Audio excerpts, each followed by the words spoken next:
July 30th, 1975, Detroit, Michigan, a summer afternoon. The air is thick with humidity, the kind that clings to your skin and slows time. At a suburban restaurant called the Mattress Red Fox, a man waits in the parking lot. He checks his watch. 2:45 p.m. His tie is neatly knotted, his hair slicked back, his presence commanding. This man is Jimmy Hoffa, name that once echoed through the halls of power in America. A man who had presidents on speed dial, who controlled millions of working-class votes, and who struck fear into both corporations and the Mafia alike. But today, Jimmy Hoffa is just another man waiting for a meeting that will never happen, because within hours Hoffa will vanish, no witnesses, no body, no trace. To this day, nearly half a century later, no one knows exactly what happened. Did the Mafia silence him? Did he cross the wrong allies? Was it a betrayal by someone close? This is not just the story of a disappearance, it's the story of ambition, power, corruption, and the dark ties between America's unions and organized crime. The making of a powerhouse. To understand Hoffa's vanishing act, we need to rewind. Jimmy Hoffa was born in 1920 in Brazil, Indiana, to a working-class family. His father, a coal miner, died when Jimmy was just 7. Life was hard. Money was scarce. Hoffa dropped out of school at 14 to help support his family, taking odd jobs and hauling freight. But what set him apart was his ability to lead. Even as a teenager, Hoffa had a fiery charisma. He understood people, especially the working class. He knew their frustrations, the long hours, the dangerous conditions, the low pay. By his late teens, Hoffa was organizing strikes and rallies. He became a natural voice for workers, the kind of man who could stand on a wooden crate, raise his fist, and make a crowd of dockworkers believe in change.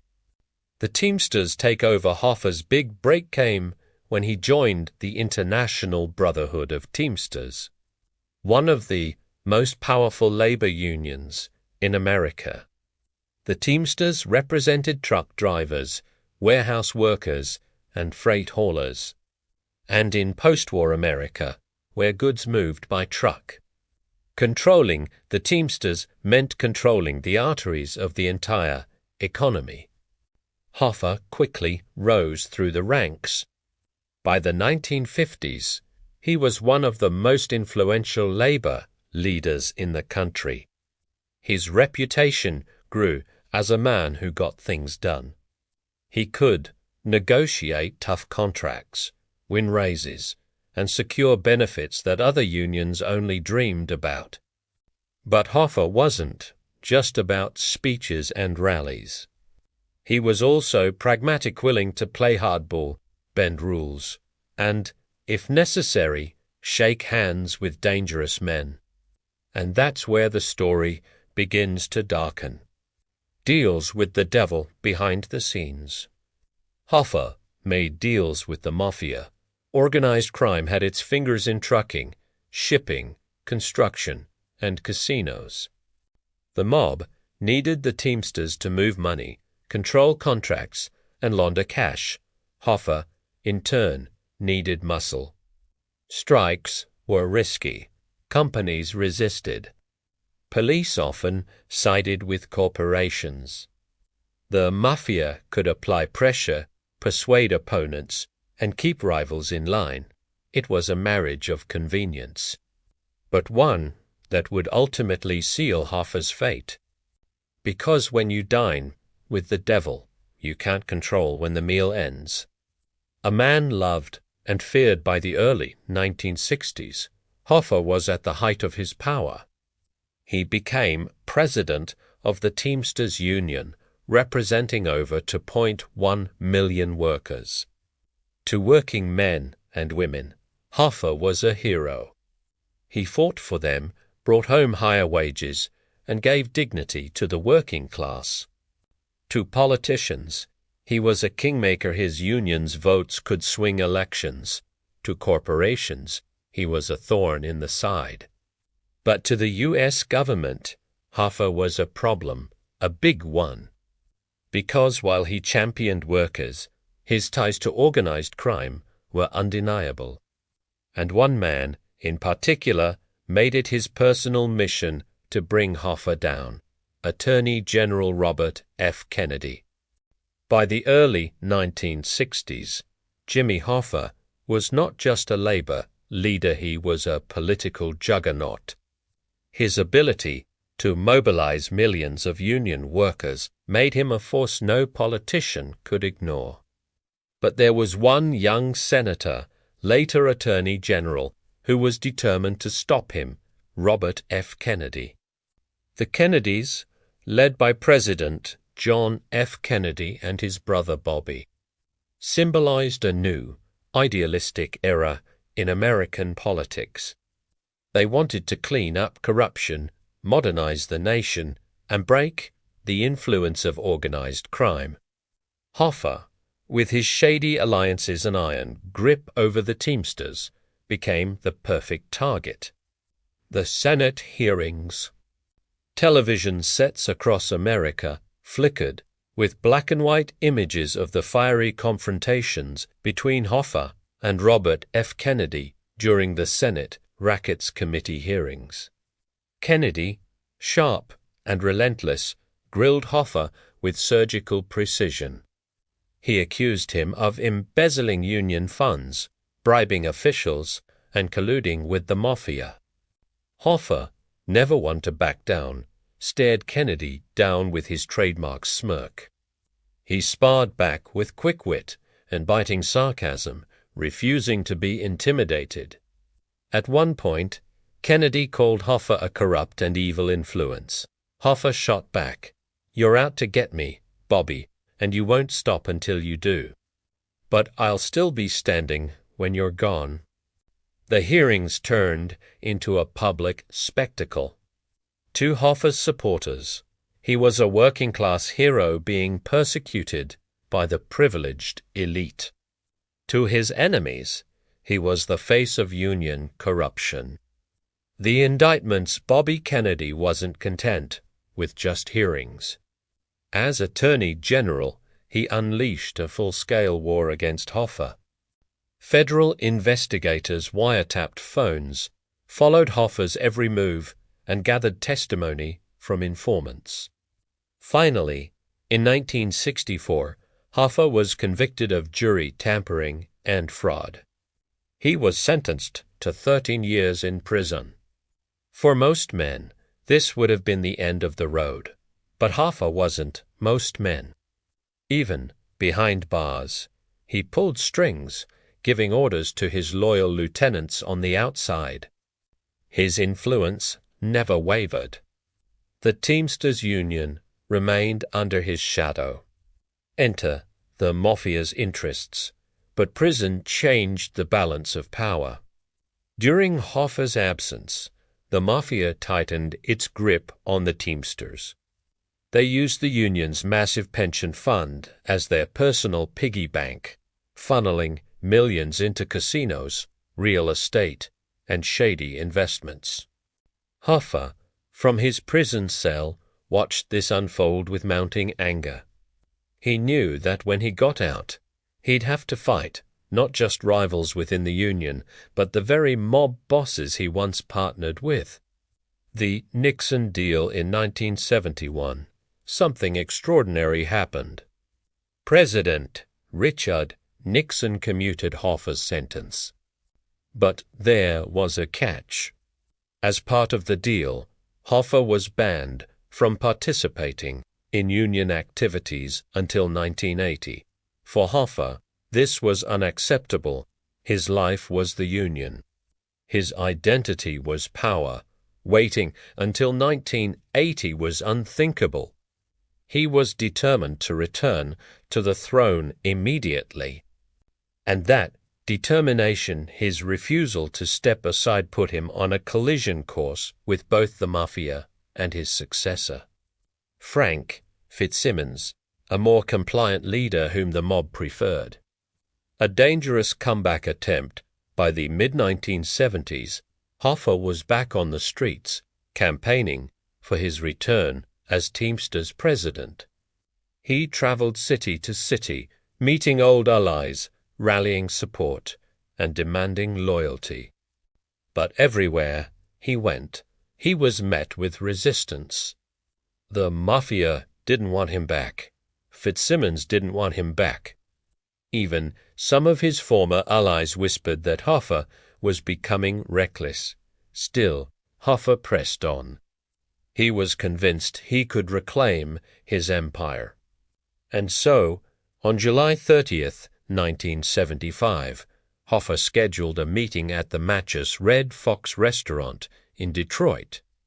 The meeting was supposed to be with Mafia figures Anthony Tony Jack, Gioccolone, and Anthony Tony Provenzano, to men with whom Hoffa had a complicated, dangerous history. But Hoffa never returned from that meeting. It was a warm summer afternoon in Detroit, July 30th, 1975. Jimmy Hoffa woke up restless. He had been making calls all morning, confirming an important meeting scheduled for that day. The meeting, he believed, would settle disputes with two powerful Mafia figures, Anthony Tony Provenzano and Anthony Tony Jack Gioccolone. Hoffa thought he was walking into a negotiation, a chance to reclaim power. But in truth, he was walking straight into the pages of history. Morning hours at 10 a.m., Hoffa left his modest home in Lake Orion, Michigan. Despite his fall from grace, he was still a recognizable figure, always dressed neatly. Hair slicked back, his piercing eyes full of determination. That morning, he made several phone calls. To his wife, Josephine, he said he had an important meeting about union business. To his friends, he hinted that something big was in motion. One call stood out. Hoffa phoned his close associate, Louis Linteau, around 1:30 p.m., saying angrily, "I've been stood up." The meeting he had expected wasn't going as planned. The Red Fox restaurant. By 2:00 p.m., Hoffa was waiting outside the Matches Red Fox restaurant, a quiet but upscale spot in the Detroit suburb of Bloomfield Township. Witnesses recalled seeing him pacing in the parking lot, checking his watch, and muttering in frustration. Several bystanders noticed him. A truck driver later testified that Hoffa seemed anxious, almost paranoid, glancing around as if expecting someone dangerous. But no one could imagine that these would be the last confirmed moments of Jimmy Hoffa's life. The suspicious car around 2:45 p.m., Hoffa was reportedly seen getting into a maroon Mercury Marquis. Some accounts claim he entered the car willingly, while others suggest he may have been forced. Inside the car, investigators believe, were Mafia associates, men Hoffa trusted just enough to lower his guard. From that moment, Hoffa vanished. The last phone call at 3:27 p.m., Hoffa made his final known phone call from a payphone near the restaurant. He called his wife again, frustrated and angry, saying they didn't show. "I'm waiting, and I don't know what's going on." Those words would be the last Josephine ever heard from her husband. Evening hours, when Hoffa didn't return home by dinner, Josephine knew something was wrong. This wasn't like him. For all his flaws, Hoffa was punctual, disciplined, and predictable. By 7 p.m., panic set in. Calls were made to friends, allies, and even rivals. Nobody had seen him. By nightfall, the man who once commanded millions of workers, who stood toe-to-toe with the U.S. government, had vanished into thin air. The investigation begins the next morning. Hoffa's car was found abandoned in the restaurant's parking lot of green Pontiac, Grandville. Inside were no signs of struggle, no fingerprints out of place, just an eerie emptiness. It was as if Hoffa had simply evaporated, but investigators knew better. To them, it was obvious. This was a mob hit. The only question was how, where, and why. The suspects, the FBI quickly zeroed in on the two Tonys. Anthony Tony Provenzano, a feared Mafia capo from New Jersey, with whom Hoffa had a bitter feud. Once allies, they had turned into bitter enemies after violent disputes inside the Union. Anthony Tony Jack Giacoloni, a Detroit Mafia figure known for arranging high-level sit-downs. He was supposedly the man who lured Hoffa to the Red Fox that day. Both men denied ever meeting Hoffa. Both claimed to have airtight alibis, and both refused to cooperate. The Mafia's silence within days, rumors swirled. Some said Hoffa was buried under Giants Stadium in New Jersey. Others whispered he was dumped in the Detroit River or buried under an abandoned house. The truth. Only the Mafia knew. And they weren't talking. For the FBI, the case quickly became one of the most frustrating manhunts in American history. They had no body, no crime scene, and no witnesses brave enough to speak. The shockwave, the disappearance of Jimmy Hoffa, wasn't just a mystery, it was a national shockwave. News anchors interrupted broadcasts. Newspapers plastered his face across front pages. For weeks, America was glued to every update. How could one of the most powerful men in the country vanish in broad daylight? The FBI's hunt for Jimmy Hoffa was relentless. But as days turned into weeks, weeks into months, and months into years, the mystery deepened. Unlike most disappearances, this one carried the unmistakable fingerprints of organized crime. Yet, in the Mafia's world, silence was the law. And, in Hoffa's case, that silence was impenetrable. The immediate theories. From the very first week, investigators floated several theories about Hoffa's fate. 1. The Mafia ordered it. The most widely accepted theory was that Hoffa's meeting at the Red Fox was a setup, orchestrated by the Mafia to eliminate him once and for all. He had simply become too dangerous, too outspoken, too ambitious, and too unpredictable. 2. The Union rivalry. Hoffa's feud with Frank Fitzsimmons, the man who replaced him as president of the Teamsters, was bitter. Some believed Hoffa might have been silenced to prevent him from reclaiming the Union's throne. 3. Government involvement. A smaller, more fringe theory suggested that Hoffa's enemies in the federal government had a hand in his disappearance, though no evidence ever supported this. But the most consistent theory remained the simplest. Hoffa was betrayed by those he trusted. The Mafia code for the Mafia. Hoffa's disappearance followed a chillingly familiar pattern. There was no body, no crime scene, no physical evidence. This was by design. In Mafia tradition, a man of Hoffa's power couldn't simply vanish without approval from the highest levels of the organization. It would have taken more than 1 or 2 minutes, required an okay from the ruling commission. To the Mafia, Hoffa's crime wasn't just his ambition. It was that he threatened to expose the deep ties between the Teamsters Pension Fund and organized crime's billion-dollar empire. By trying to claw back his throne, Hoffa had signed his own death warrant. The confessions. Over the years, countless mobsters, associates, and even deathbed witnesses claimed to know what happened to Hoffa, Charles Chucky O'Brien. Hoffa's foster son and longtime associate was accused of being the driver of the car that picked him up.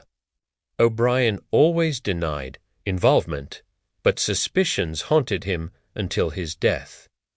Frank Sheeran, a mob hitman and close friend of Hoffa, confessed late in life that he had personally killed Hoffa inside a Detroit house. His story, detailed in the book I Heard You Paint Houses, later adapted into Martin Scorsese's film The Irishman, described luring Hoffa inside, shooting him twice in the back of the head, and having the body cremated. The FBI later tested the house Sheeran mentioned. They found blood traces, but none matched Hoffa's DNA, Tony Zerilli. Another Detroit mobster claimed Hoffa was buried in a shallow grave near a horse farm, later moved when investigators came close. And then there was the infamous rumor that Hoffa was buried under the newly built Giants Stadium in New Jersey. For decades, it was an urban legend repeated in bars, newspapers, and TV shows. But when the stadium was demolished in 2010, no trace of Hoffa was ever found.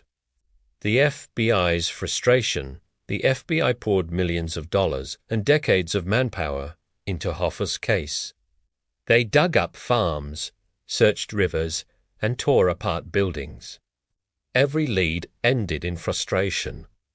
Every witness either lied, stayed silent, or wound up dead.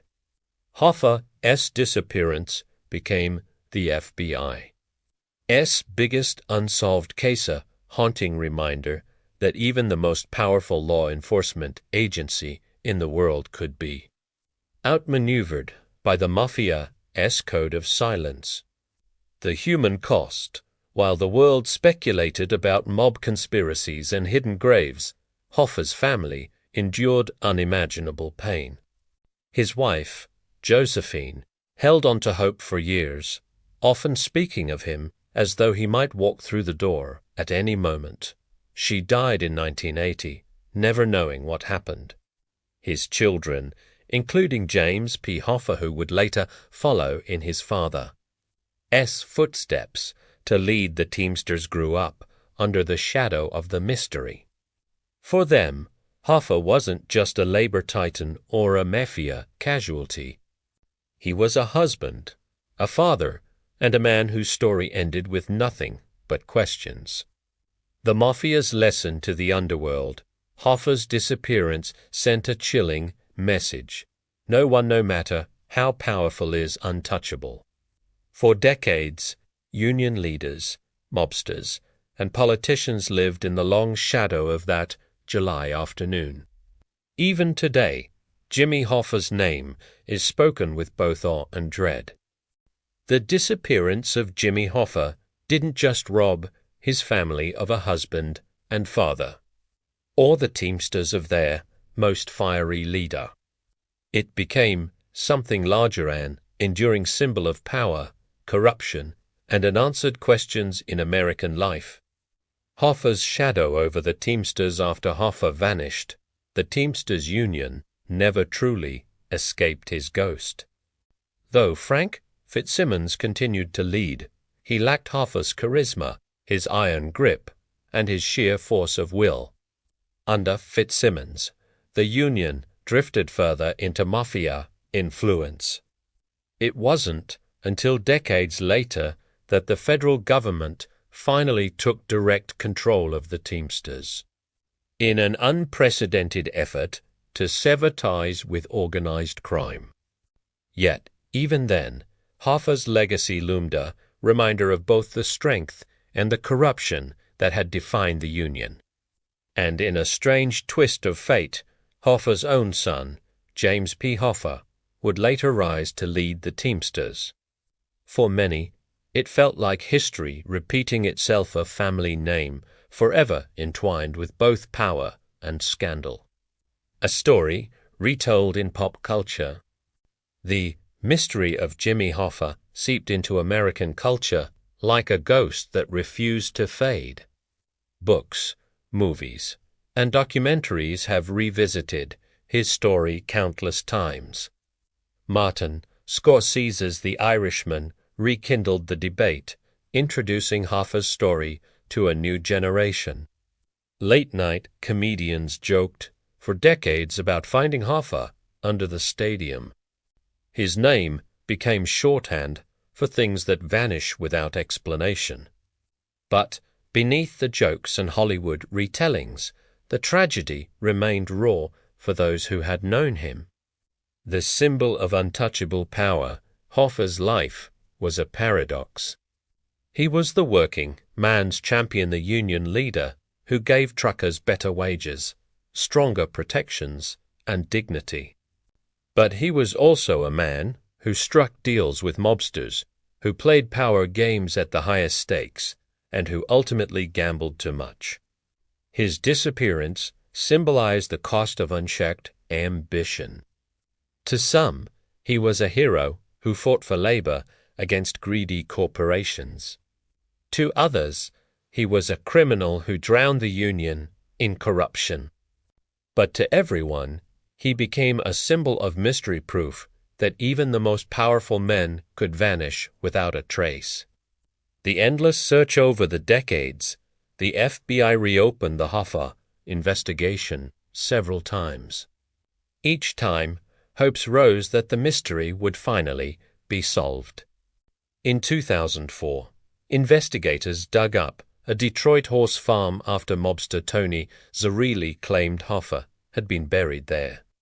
Nothing was found. In 2012, police searched a driveway in suburban Detroit after a tip suggested Hoffa had been entombed in concrete. Again, nothing. In 2021, the FBI even investigated a possible burial site near a former New Jersey landfill. But the results, like always, came back empty. Each dig, each search, each theory only deepened the legend. Why Hoffa still haunts America more than for decades later. Jimmy Hoffa's disappearance remains one of America's greatest unsolved mysteries. It's not just the absence of answers, it's the layers of power, corruption, and betrayal that surround his name. Hoffa was a man who touched every corner of American life. He shaped the labor movement. He mingled with presidents and mob bosses alike. He symbolized both progress for workers and the dark underbelly of corruption, and then he was gone. No body, no grave, no closure. In America, where stories usually end with answers, Hoffa's tale remains wide open. The final reflection on July 30th, 1975, Jimmy Hoffa left his home for what he thought was just another meeting. He never returned. Nearly half a century later, his story is still told with hushed tones and fascinated whispers. Every theory, every confession, every rumor adds a new layer to the legend. But the truth, whatever it may be, remains buried, perhaps forever.